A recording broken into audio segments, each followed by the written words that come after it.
আজকে আমি এতটাই কনফিডেন্ট যে নির্লজ্জের মতো বলতে পারি আমি আপনাকে ভালোবাসি। না, ছেলেটিকে একদম পাত্তা দেওয়া যাবে না। তুই কি শিওর বৃষ্টি বালককার পাত্তা দিবি না? তাহলে দেখা করতে গেলে কেন? অনলি কিউরিসিটি, অন্য কিছু না। কিন্তু দোস্ত, বৃষ্টি বালক কিন্তু সেই। তোর ভালো লাগলে তুই রিলেশন কর। কিন্তু আমি তো তার লাকি গার্ল না, তুই তার লাকি গার্ল। নীলা হইছে, বাদ দে তো। আমার কেন জানি মনে হয় বৃষ্টি বালক তোর মনে একটু হলো জায়গা করে নিয়েছে। কেউ কল রিসিভ না করলে সাথে সাথে সেকেন্ড কল দেয়া অভদ্রতা, এটা আপনি জানেন? প্রিয় মানুষ কল না ধরলে বারবার কল দেওয়া যায়, আর প্রিয় মানুষ কল না ধরলে টেনশন বাড়ে, আর টেনশন বাড়লে টেনশন কমানোর জন্য বারবার কল দেওয়ার নিয়ম আছে। কথা তো ভালোই শিখছেন, এখন বলেন কি বলবেন? একটা ইন্টারেস্টিং গল্প শোনাতে চাই তোমার। এই, আপনি আমাকে তুমি বলেন কেন? তার ভালোবাসার মানুষকে আপনি করে বলা যায় না। খবরদার, আপনি আমাকে তুমি করে বলবেন না। তাহলে আমাদের সম্পর্কটা আপনি আপনি না, আমাদের সম্পর্কটা হবে আপনি তুমি। মানে? কারণ তুমি আমাকে ভালোবাসো না, তাই তুমি আমাকে আপনি করে বলবা, আর আমি তোমাকে তুমি করে বলবো, কারণ আমি তোমাকে ভালোবাসি। আমার না আপনার কল রিসিভ করাই ভুল হয়েছে। বাই। একটা স্পেশাল গল্প বলতে তোমাকে ফোন দিয়েছিলাম, প্লিজ শোনো প্লিজ। বলেন, তাড়াতাড়ি বলেন। সুন্দর সকালের গল্প। রাস্তা দিয়ে যাওয়ার সময় একটি ছেলে হঠাৎ খেয়াল করে তার দিকে একটি মেয়ে এগিয়ে আসছে। মেয়েটিকে দেখেই তার খুব ভালো লাগে। বারবার মনে হতে থাকে এই মেয়েটি আমার জন্য 100% পারফেক্ট। সৃষ্টিকর্তা মেয়েটি আমার জন্য বানিয়েছে।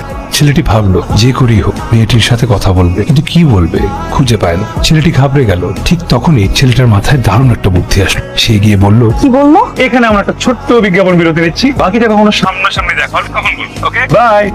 অদ্ভুত তো।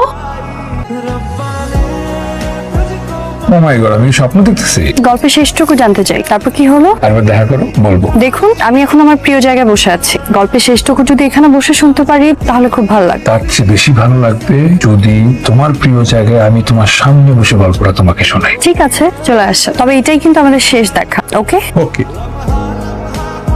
গল্প বলেন এখন। ছেলেটি বলল, আমি সারা জীবন ধরে তোমাকে খুঁজছিলাম, তুমি আমার জন্য 100% পারফেক্ট। মেয়েটি উত্তর দিল, তুমিও। আমি কল্পনায় যেমন ছেলে চেয়েছি তুমি ঠিক তাই। দুজন হাত ধরে ঘন্টার পর ঘন্টা পার করলো। হঠাৎ দুজনেরই মনে হলো একটা পরীক্ষা করবে। তারা দুজন হারিয়ে যাবে। যদি কখনো তাদের আবার দেখা হয় তাহলে ধরে নিবে তারা একে অন্যের জন্য পৃথিবীতে এসেছে।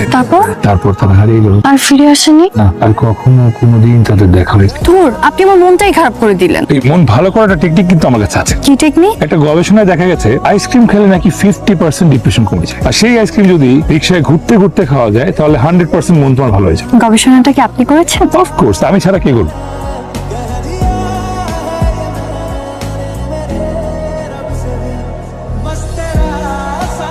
তোমাকে একটা সত্য জানাতে চাই। আগে একটা ভুল মানুষের সাথে সম্পর্ক ছিল আমার, আর সেই সম্পর্কটা ভেঙে যাওয়ার পর বৃষ্টির আনন্দ উদযাপন করছিলাম আমি। আর ঠিক তখনই তোমার ছোঁয়া। তোমাকে দেখার সঙ্গে সঙ্গে আমি বুঝে গেছিলাম তুমি আমার জন্য 100% পারফেক্ট। সৃষ্টিকর্তা তোমাকে আমার জন্য বানিয়ে। প্লিজ আমার হয়ে যাবে। ওই গল্পের মতো আমি তোমাকে হারাতে চাই না।